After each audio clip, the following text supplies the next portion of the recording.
What is up, everybody? Welcome to another episode of the LA Soccer Hub Show. Lots going on, man. Got the Women's World Cup. You got the friendlies out here. You still got the teams from Europe over here playing.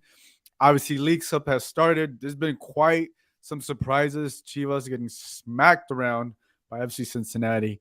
And yeah, we're going to talk all that. And we also got Justin Ruderman once again joining me here. Justin, how you doing? Doing well, man. Yeah, back in the full swing of things. It feels like Leagues Cup group stage is coming to a close. Galaxy already out. LAFC finally about to play, and Women's World Cup coming. The group stage is also coming to a close. So we're gonna get some really exciting knockout games coming up, Yeah. Did you do anything else besides footy this weekend, Justin? Anything else? dude. Honestly, not really. I'm trying to think. Did I? I When, must have done when the something. term football is life, that is you, huh?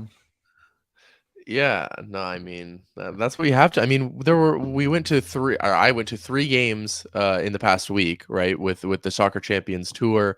So last week there were three games. Actually, I went to four games in the past week because I went to Angel City as well. So Oh man. you don't really have much time to leave out Yeah. when you go to that many games, huh?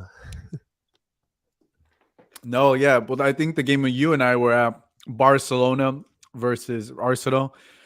And if you haven't been to SoFi Stadium, it is amazing. I keep telling everybody if you get a chance for whatever you can go, if it's a Rams, Chargers, obviously you had one of the biggest two of the biggest clubs in Europe there, and it was just amazing. And they were going hard. Araujo from Barcelona was going hard. He was slide tackling like he was going in. It did not to me that first half did not seem like a friendly. They were going in at each other. There was some goals.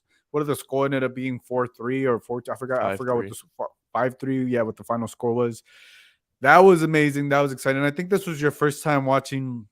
Oh no, your second time watching a game there at SoFi Stadium, a football match like this. What were your thoughts and what would you think about of this spectacle?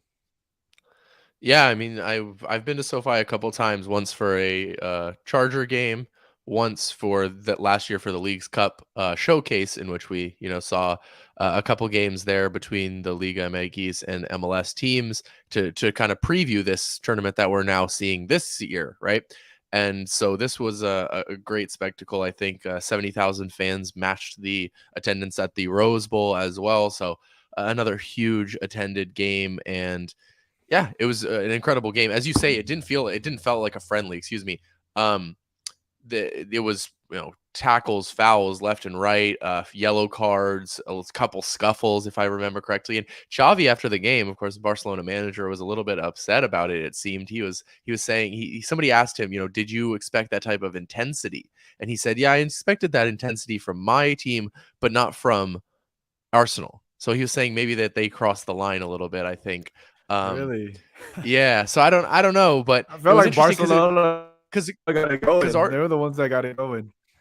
I thought so too. And the other thing is like Arsenal are further along in their preseason, right? That's Barcelona's first game, and Arsenal are near the end of their preseason. I think that might have even been their last game. So they are headed into the Community Shield now against Manchester City, and that was their final preparation. Whereas Barcelona, it's their first. So Arsenal do need to be at a little bit higher of an intensity, I would think, than Barcelona would even in the match.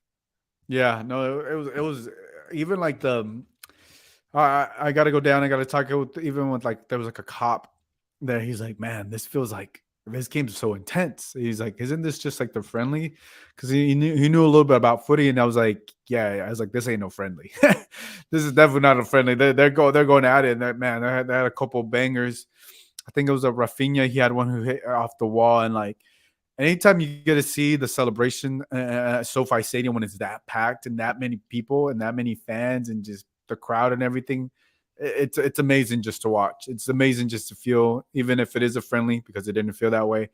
It is amazing just to see, and I hope we have more of these games at SoFi Stadium because hopefully everybody in Southern California, hopefully everybody that loves this game can witness and experience something like that at SoFi Stadium because the way that the stadium is built, if I remember correctly, it's built underground. And then I think I don't know the science behind it or anything like that, but I went one time. I went to Arrowhead Stadium and Kansas City, where the Chiefs play, and that stadium is also built on the ground. And when the guy, I took a tour, and the guy was telling me, he's like, the reason they build the stadiums on the ground, it's so it echoes. So obviously in the Arrowhead Stadium, it's open, so it just tends to echo, and you can just, I yelled, he was like, yell, and like you can hear your echo. I would assume something similar is to that to SoFi Stadium, even though it's kind of closed, it's closed in.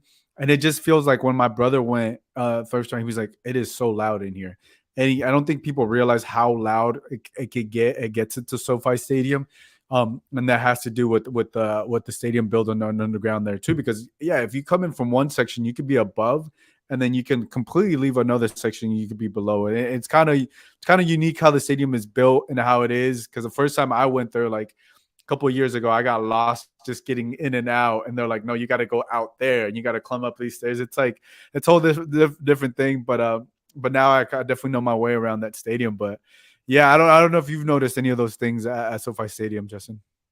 Yeah, no, you're absolutely right, and of course the roof contributes to it as well. It kind of traps that sound, so it gets even more reverberation and louder. So it is a very loud place, and yeah, I would describe it just as a spaceship is what it feels like to me. It is it is as futuristic of a stadium as I've ever been in.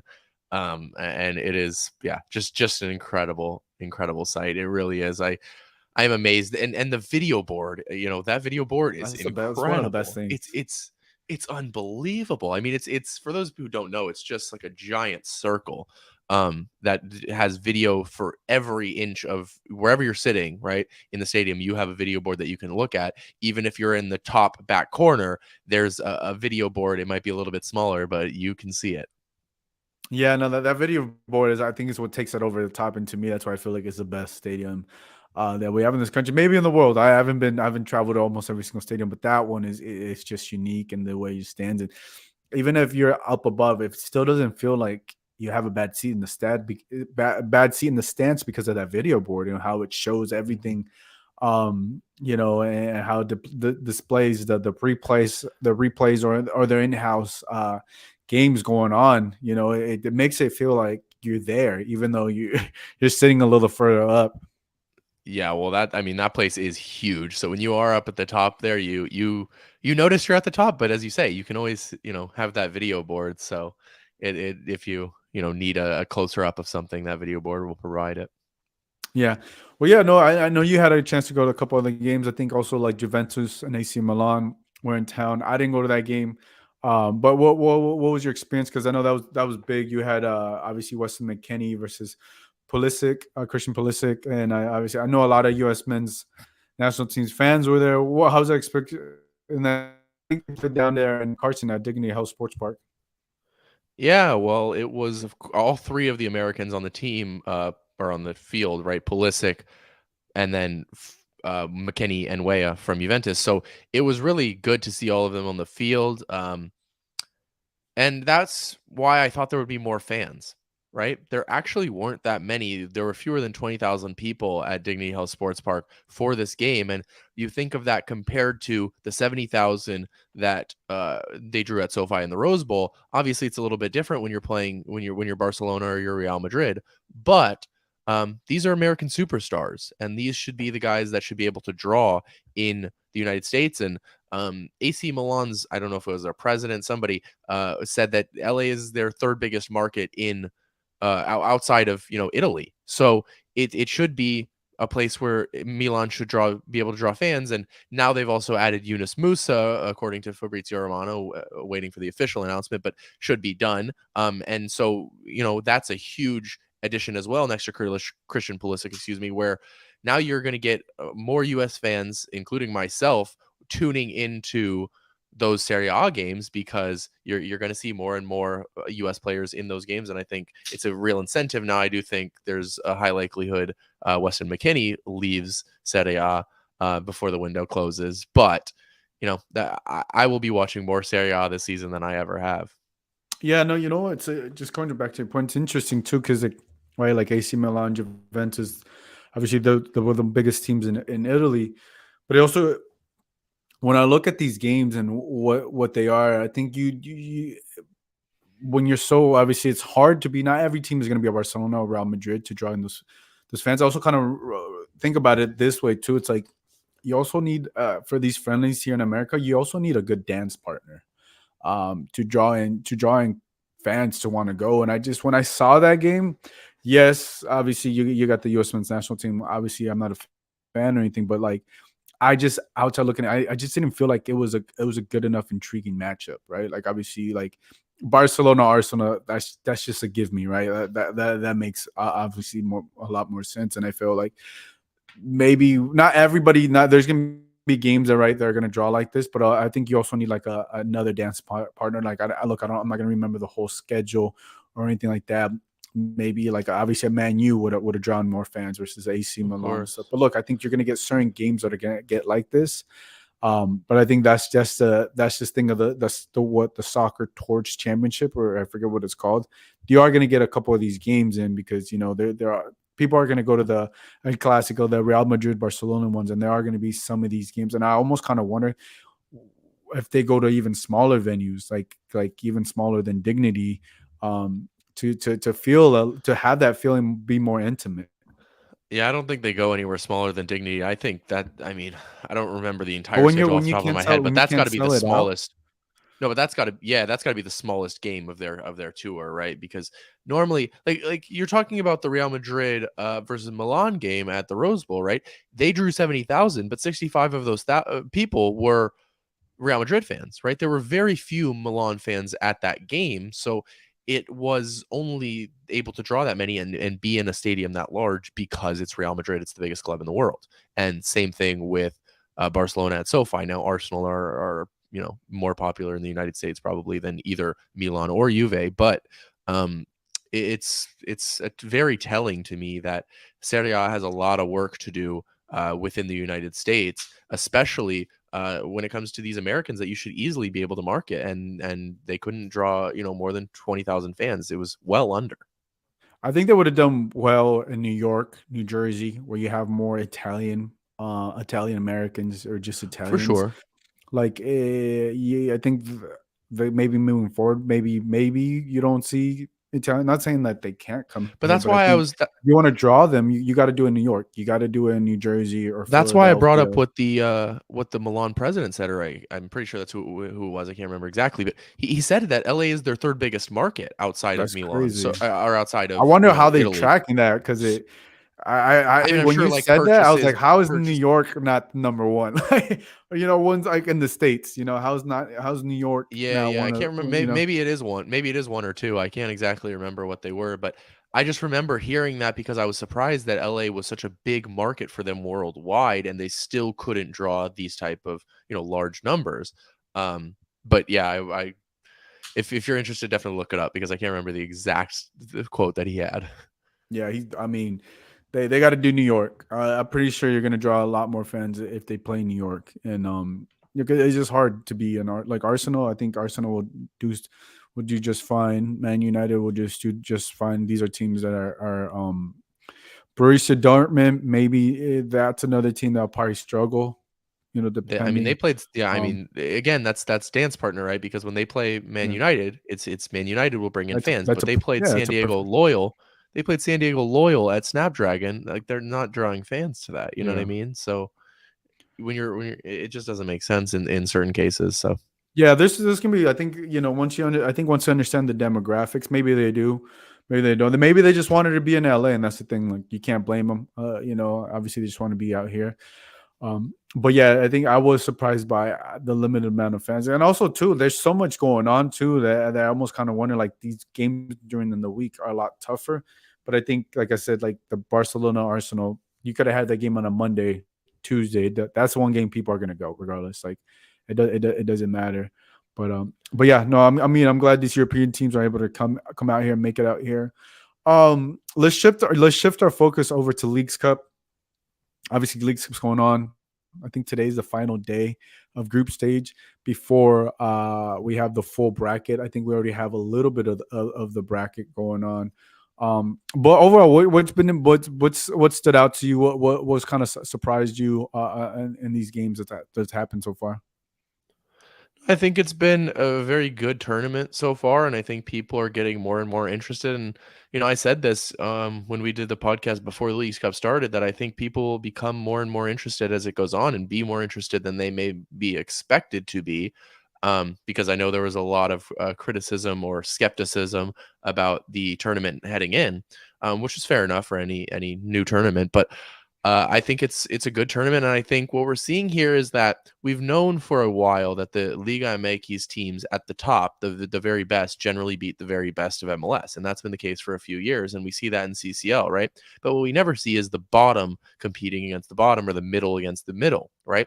In this tournament, we're seeing the top to bottom of both leagues, and I think we're seeing that while the Liga MX top teams are still probably slightly better than the top teams in MLS, the middle and especially the lower teams in MLS are better than the bottom teams in Liga MX, which to me means that you have a better through and through top to bottom league, rather than a top heavy league.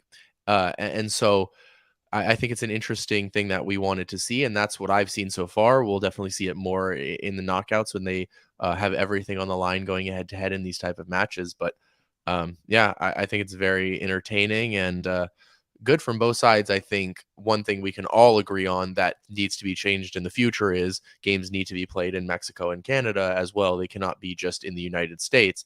And this is a test run for Leagues Cup. It's not something that everything is set in stone, that it's not going to change. I'm sure if you are a fan who wants that, push for it, because what fans want matters. And if we keep, the Leagues Cup and the people who run this are looking to make changes and make sure that this is the best tournament.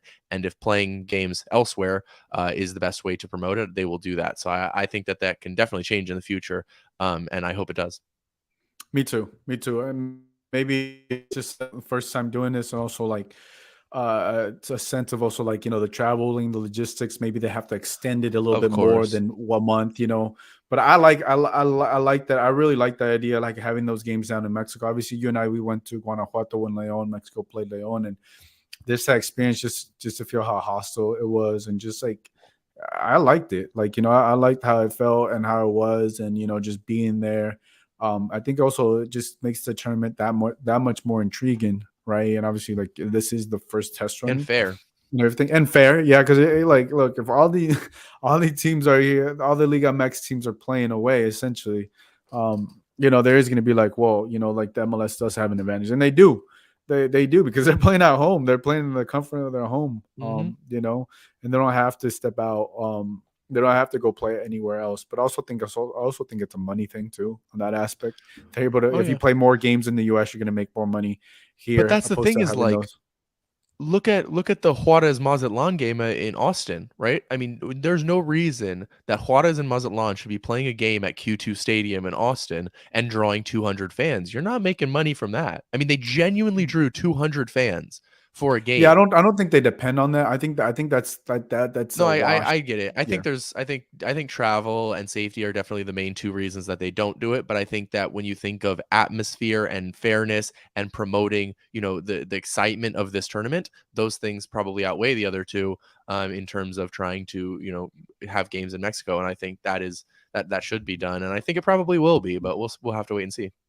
Yeah, no, I'm with you on that. Yeah, and I like to see those games in Mexico. Honestly, Justin, the biggest thing to me is the Seattle Sounders. They're already out. I think yesterday they got smacked. Was it yesterday? The other day they got smacked around by Monterrey. I mean, that Um, was the group of death, wasn't it? Monterrey, yeah, Seattle, and Seattle, RSL. I mean, SL. you'd be shocked by any of those going out, right? Somebody has to go out of that group, and they're all three very, very good teams. Well, I just to me, it's just the way the Sounders have played and how they've done in these tournaments. Um, Before going in, I was like, okay, yeah, Seattle, you can definitely count on them, but RSL strong. Addition to Chicho, they got a couple players there. Obviously, Monterrey is leading the group, but I also think too the other one that was pretty big is FC Cincinnati smacking around Chivas. Chivas got a red Mm, card. I think mhm. Chivas plays later today. Again, they play later today against Sporting Kansas City, and that's gonna be a game interesting because the winner of that one moves on. The winner. The one thing I like about Leagues Cup is going to penalties, and you're guaranteed to have a winner, right? You're guaranteed to win, and I Mm. think that's the biggest thing. as when I was growing up and fans and I had friends and they're like, "Wait, you can tie?" Like for like people who didn't Yeah, grow but up playing yeah. Knife Fight or anything like that. I just they're like rule. I like when rules when the sport tends to grow, right? And I think we see it in the NBA. There's things that they make, they do that have their replay, and then evolve hasn't evolved in a way. Yeah, we're slow. We got VAR and all these different things, but I think at least here in America, like people like that there's a winner and a loser, and I like it as well. I just do. I think it's better that way, and I think if we have PKs, like we have the option of having PKs, why not do it in every game? I think Leagues Cup is a good tournament. It's a good tournament to test run it out. Obviously, this has to go bigger to FIFA, and I know people are stuck in their old ways and like, why would you do that? Why would you switch it? But I don't know. Like now that I'm seeing it, I like that there's a winner and a loser. I just like it. I like that, like the way. Okay, there's because and then people. I think it'll get the casuals going a little bit more and maybe a little bit more interest is because a tie just is a tie. Yeah, no one likes a tie. Someone there needs to be a winner and loser, and sometimes you obviously you don't get that in footy. Yeah, I mean, look, I'm gonna be the person on the other side of this argument. I, I'm not. Leagues Cup is one thing. Extrapolating it further would be a terrible decision, in my opinion. I don't like that. I don't think that that's in the spirit of the game. And Why though? further, Why? it would. Well, I think it would be. First of all, it would only be an American thing. Like that would never, ever, ever happen in Europe No, or I would. South I would say. America or elsewhere. So it would make. Um, to me, it would make us look like a joke to the rest of the world in terms of No, you playing the got to do it. sport. You got to do And it. it's You to die. me, it's a slippery Everybody slope as has to well do it. because well, it's not no, it's not going You to can't happen with just do. everybody. Yeah. That will never happen. I mean, Europe would never agree to it. South America would never agree to it. Africa, Asia, like that would never happen. But as far as the United States, like I just think it's a slippery slope trying to appeal to Americans in that type of way. Because I was talking to my Uber driver the other day, who's an American sports fan, and he said, "Yeah, why don't they just make it like an 8-on-8 game? That would be way more entertaining, more goals, more space. No, that's That getting too crazy. That's getting too crazy. it's not it's the same thing to me. You're trying to change the essence of what this game is in a way that it doesn't need to be changed. It is a perfect game. It is the only perfect game in the world, and that's why it is the beautiful game, the best game to me. And I don't think there needs to be things changed. And I think that VAR has proven that. Like VAR, we thought, okay, we can improve the game by having a video assistant referee. I don't think it's improved the game in any way. If anything, it's made it worse. It just depends how they've done VAR. I like that there's video replay because you need it. I don't think I think they're still getting the kinks out, but I think to me the game you have to be able to improve it. And look, that has improved with the lines. The ball we play what the players play with is different that they played with last time. The jerseys that they wear, the thing that they wear that looks like a bra underneath every player, that's something that's evolved. The The sports shin record. guards, the cleats, everything has evolved. Eventually the game is going to have to evolve, Justin. It's just going to have to. It's just going to have to evolve. And I'm saying you have to change the players, but having that little thing at the end that you get a winner and loser, I don't. To me, it's not too far fetched. It's not too far fetched to have a winner and loser. Yeah, I think you have to. You can't just do it here in For America. every league I'm just game, I thinking. don't I'm see the just thinking. point. So you can have a winner and loser. You can have 3 points. Yeah, but Somebody like the walking away only with three people, points. you're trying way too hard to appeal to Americans. In my No, no, no, opinion, no, like no, no, no. nobody else is I'm just. interested in that besides Americans. I am, and You're you're an I American. think, yeah, no, no, no, but I also watch the Mackies and stuff like that. But I also like that That's the that's still aspect the, that that's still the Americas. no, no, no, but no, that's a different America. Still, That's a different Mexico. But I like that the aspect that you can have a winner and a loser. I just like that, and I just don't like that they're like there's a tie, and like when you have the option of penalties, you know how exciting penalties are. They're exciting, and I think that brings another aspect to the game. Do I see this happening? No. Do I think it's a hard idea? Of course, it's a hard idea. But no one saw VAR coming. No one saw these cleats coming. No one saw these jerseys I think we coming. all saw VAR The coming. material. I mean, VAR's been talked about Yeah, for a but decade. but I think if this sport is going to continue to grow and to continue to grow, and you're gonna have to develop the game. You're just gonna have to, like, technology develops the game, and just different ways to you have to find pragmatic ways to continue to grow the game. and I don't think this is too crazy.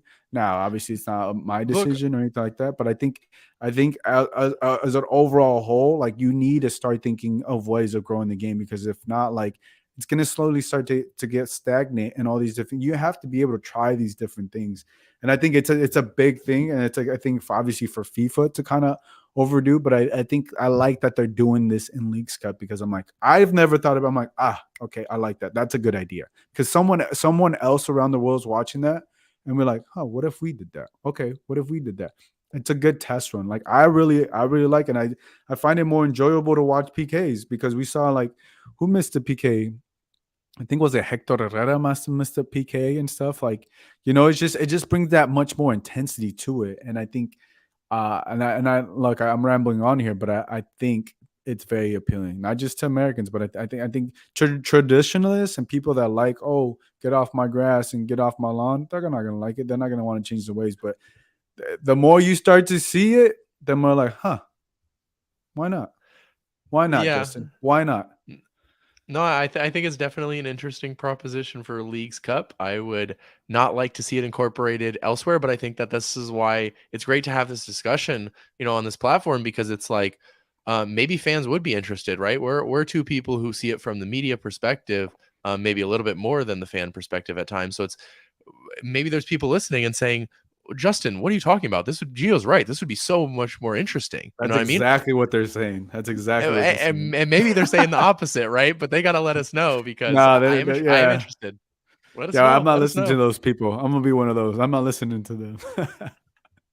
No, no, no. Yeah, no. The game has to grow and develop, but yeah, yeah. No, no, that's interesting. All right, let's move on. We got the Women's Women's World World Cup. Cup. Let's finish up with that. Yeah. Yeah. Well, before that, LAFC plays this Oh, that's Wednesday, right. Yeah. this Wednesday, Yeah. August LAFC 17th. plays this Wednesday Knockout against FC stage. Juarez. Um, it will be 7:30 p.m. BMO Stadium. Galaxy, of course, are now out of this tournament, so only one LA team left to watch, and they haven't played yet. So it'll be interesting. They finally got a rest, which they've obviously been needing. Team should be fit and all that. I can confirm that Mario Gonzalez and Philippe Krastev, the new signings, will be unavailable for this game. They are still awaiting their P1 visas. So hopefully that will get done. Mario's official announcement, though, is tomorrow, which will be interesting. So tune in for that. If you want some quotes, I'm sure I will post some of those on my Twitter. Nice. Yeah, that's gonna be a good game. Knockout stage at BMO Stadium. Obviously LAFC got the bye because of winning the league title, and so did Pachuca. But yeah, now that the knockout stage is happening on Wednesday, starting Wednesday and Thursday, it's gonna get interesting. It's gonna get exciting. Yeah, I'm looking to. I don't know if they're doing a bracket, but I'm looking to fill out a bracket Mm-hmm. and see how far each team goes and see, and obviously hopefully people listen can do it along with us to see who was right, who did it and all that. But yeah, definitely BMO Stadium. We'll be there. We'll be covering that game. See how it is. Because the LAFC hasn't played in a couple of weeks now. They needed this break. They needed this. So hopefully they come back stronger and can get that dub on Wednesday. All right, let's finish off with the Women's World Cup. A lot of stuff going on. I've seen that Canada's out. I saw Colombia is dancing their way through victories and making it exciting. The U.S. women's, I know I think when we were last, they drew, right? They drew against the Netherlands when we were there at SoFi Stadium. What's been your overall thoughts of the Women's World Cup so far?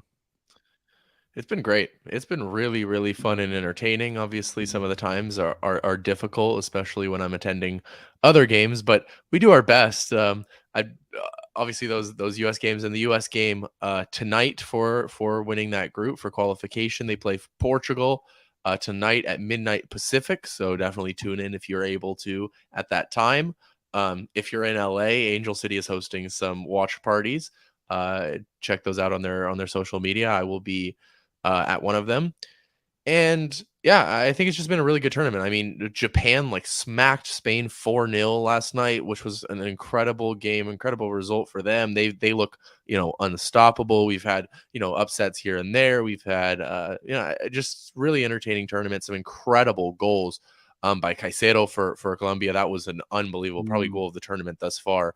And so, yeah, we're just rolling along. And right as we get into those knockout stages, as we say with the Leagues Cup, same here with any tournament, especially at the biggest in the world, in the World Cup, it gets all the more exciting when the knockout stages start.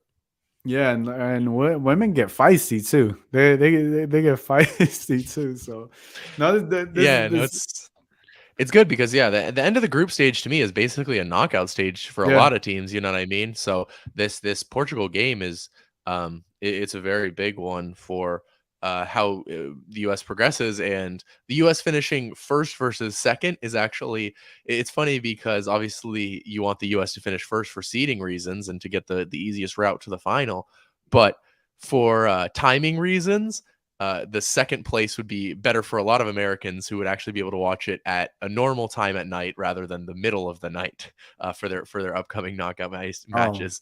just viewership Which alone helps it out. Helps it out. Yeah, yeah, because yeah. like So I it will think be, so there's silver linings either way. But yeah. yeah, obviously you want to go win the group tonight against Portugal, and Alex Morgan was very very clear about that after after the draw against Netherlands, when Vlatko was a little bit more, oh, it was a good performance. Alex was like, I don't care if it was a good performance. We drew. We need to win. We need to go win that group, and we're gonna go do that against Portugal. So we'll find out. Yeah. Yeah, no, I mean a player like Alex Morgan, who's been on the squad for a number of years, been the face of women's soccer in America, excuse me, for a number of years. And yeah, I think that's the right mindset that you want to have going into that. And yeah, like also viewership, if you also get like a viewership like prime time for people to watch it. Cause I think the first women's game was on a Friday at like 9, 8, 9 o'clock, whatever. That was a good time because I ended up going to, like I mentioned this before. I went to a bar and there was like a bunch of U.S. women's national team fans there. They're like a viewing party that I didn't know about. And then that makes the experience all because right, like it also depends too on the time, and trying to get up early or stay up late is difficult, right? Depending, because if you obviously got work and all these different things. Look at Justin just yawning now, just watching all these games, trying to get a break. I'm thinking about it because tonight you just reminded me I got to stay up all night because I'm going to a watch party tonight for the game. So it made me yawn. I'm like, oh, I'm gonna stay up all night. I'm gonna be tired. Here we go. You gotta take a nap. You gotta take a nap before the game to go I wish watch I it. had time, man. These Chucky rumors. I don't got time. Got to stay updated. I feel you. I feel you. Well, yeah. I mean, I think that wraps it up. Lots going on here. Leagues up, Women's World Cup, knockout stages for both of these tournaments. It's exciting, man. Just even with all the European teams being here, week after week, there was something. I always felt like day after day there was something going on every time I looked at my feed. But yeah, guys, definitely tune in, and that's gonna wrap things up for Justin. This is Joe. We'll catch you guys next time. Bye.